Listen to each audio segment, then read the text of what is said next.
So next ಒಂದು western ಲುಕ್ಕನ್ನು create ಮಾಡಿದ್ವಿ. So ನೋಡಿ, ಹೈ ಫ್ಯಾಷನ್ ವೆಸ್ಟರ್ನ್ ಲುಕ್ ಇದು, ಪಾರ್ಟಿ ಲುಕ್ಕನ್ನು ಅನ್ಬೋದು ನಾವು. ಯಾವ ರೀತಿ ಬಂದಿದೆ ಅಂತ ನೋಡಿ. ಸೊ ಇದು ಬಿಫೋರ್ ಪಿಕ್ ನಮ್ಮ ಮಾಡೆಲ್ ತುಂಬ ಚೆನ್ನಾಗಿದ್ದಾರೆ. ಸೊ ನಮ್ಗೆ ಅಷ್ಟೊಂದು ಎಫರ್ಟ್ಸ್ ಏನು ಬೇಕಾಗಲಿಲ್ಲ ಇವ್ರ ಮೇಲೆ. ಬಟ್ ನೋಡಿ ಫ್ರೆಂಡ್ಸ್, ಗ್ಲಾಸ್ ಸ್ಕಿನ್ ಲುಕ್, ಅದು ಲುಕ್, ಇದು ಲುಕ್ ಅಂತ ಹೇಳ್ತಾರೆ. ಬಟ್ ನಾವು ಎಷ್ಟು ಚಂದ ಸ್ಕಿನ್ನನ್ನು ಪ್ರಿಪೇರ್ ಮಾಡಿರ್ತೀವಿ ಅದರ ಮೇಲೆ ಆ ಲುಕ್ ಬರುತ್ತೆ. ಸೊ ಇವ್ರ look already face clean flawless ಇದೆ. ಸೊ ನಮಗೆ ಅಷ್ಟೊಂದು ಪ್ರಾಬ್ಲಮ್ ಬರಲಿಲ್ಲ. ನೋಡಿ ಯಾವ ಥರ ಶೈನ್ ಬರ್ತಿದೆ ಅಂತ ಇದು ಫೇಸ್ ಮೇಲೆ. ಇದರಲ್ಲಿ ಯಾವುದೇ ರೀತಿ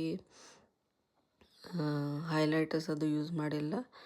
ಸೊ ನ್ಯಾಚುರಲ್ ಆಗಿಯೇ ಸ್ಕಿನ್ ಪ್ರಿಪೇರ್ ಯಾವ ರೀತಿ ಮಾಡಿದ್ವಿ ಅದರ ಮೇಲೇ ಇದ್ರ ಲುಕ್ ಬಂದಿದೆ. ಸೊ ಯಾವ ರೀತಿ ಕಾಣಿಸ್ತಾ ಇದ್ದಾರೆ ಅಂತ ನೋಡಿ ನಮ್ಮ ಮಾಡೆಲ್. ಅವ್ರ ಪೋಸು ಚೆನ್ನಾಗಿ ಕೊಡ್ತಾ ಇದ್ದಾರೆ. ನಮ್ಮ ಹುಬ್ಳಿ ಫೇಮಸ್ ಮಾಡೆಲ್ ಇವರು. ಸೊ ಎಲ್ಲ ಕಡೆ ಶೂಟ್ಸ್ಗೆಲ್ಲ ಹೋಗಿರ್ತಾರೆ. ಬಟ್ ಇವ್ರಿಗೆ ಎಲ್ಲ ಕಡೆಗಿಂತ ಜಾಸ್ತಿ ನನ್ನ ಮೇಕಪ್ ಭಾಳ ಇಷ್ಟ ಆಯಿತು ಇವ್ರಿಗೆ. ಸೊ ಅದರ ಬಗ್ಗೆ ರಿವ್ಯೂನು ಕೊಟ್ಟಿದ್ದಾರೆ. ನನಗಂತೂ ತುಂಬ ಇಷ್ಟ ಆಯಿತು ಇವ್ರ ಜೊತೆ ವರ್ಕ್ ಮಾಡಿ, ಇವ್ರ ಮೇಲೆ ಮೇಕಪ್ ಮಾಡಿ. ನೋಡಿ ಫ್ರೆಂಡ್ಸ್, ಸೊ ಇವ್ರ ಮೇಲೆ ನಾವು ಎಲ್ಲ ಹ್ಯಾಂಡ್ ಬ್ರ್ಯಾಂಡ್ಸ್ ಪ್ರಾಡಕ್ಟನ್ನೇ ಯೂಸ್ ಮಾಡಿದ್ವಿ. ಇದರಲ್ಲಿ ಯಾವುದೇ ರೀತಿ ಫಿಲ್ಟ್ರ್ ಇಲ್ಲ. ನಾನು ಡೈರೆಕ್ಟ್ ಫೋನಿಂತ್ರನೇ ಪಿಕ್ ವಿಡಿಯೋಸ್ ಎಲ್ಲ ಪೋಸ್ಟ್ ಮಾಡ್ತಾಯಿದ್ದೀನಿ. ಸೊ ನೀವು ನೋಡ್ಬೋದು ಯಾವ ರೀತಿ ಗ್ಲೋ ಬಂದಿದೆ ಅಂತ. ಸೊ ಗ್ಲೋ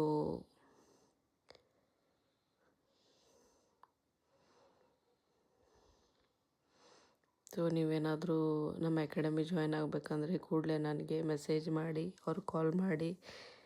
ಸೊ ನಮ್ಮ ಅಕಾಡೆಮಿ ಬಂದಿರೋದು ಕರ್ನಾಟಕದಲ್ಲಿದೆ. ಸೊ ನೀವು ಕೂಡ ಬಂದು ಜಾಯಿನ್ ಮಾಡಬಹುದು. ಸೊ ಈ ಮಾಡೆಲ್ ಲುಕ್ಕನ್ನು ನಾನು ಡೇ ಲೈಟಿಂಗಲ್ಲೂ ತೋರಿಸಿದ್ದೀನಿ, ನಾರ್ಮಲ್ ಲೈಟಿಂಗಲ್ಲೂ ತೋರಿಸ್ತಾ ಇದ್ದೀನಿ. ಸೊ ಇದು ವಿತ್ ಲೈಟ್ಸ್ ಇದೆ, ವಿದೌಟ್ ಲೈಟ್ಸ್ ಹೊರಗಡೆನೂ ಅವ್ರದ್ದು ಶೂಟ್ ಆಗಿದೆ. ನೀವು ನೋಡ್ಬೋದು ಯಾವ ರೀತಿ ಕಾಣ್ತಾ ಇದೆ ಹೊರಗಡೆ ಅಂತ. Thank you friends, thank you, keep supporting me. Thank you so much.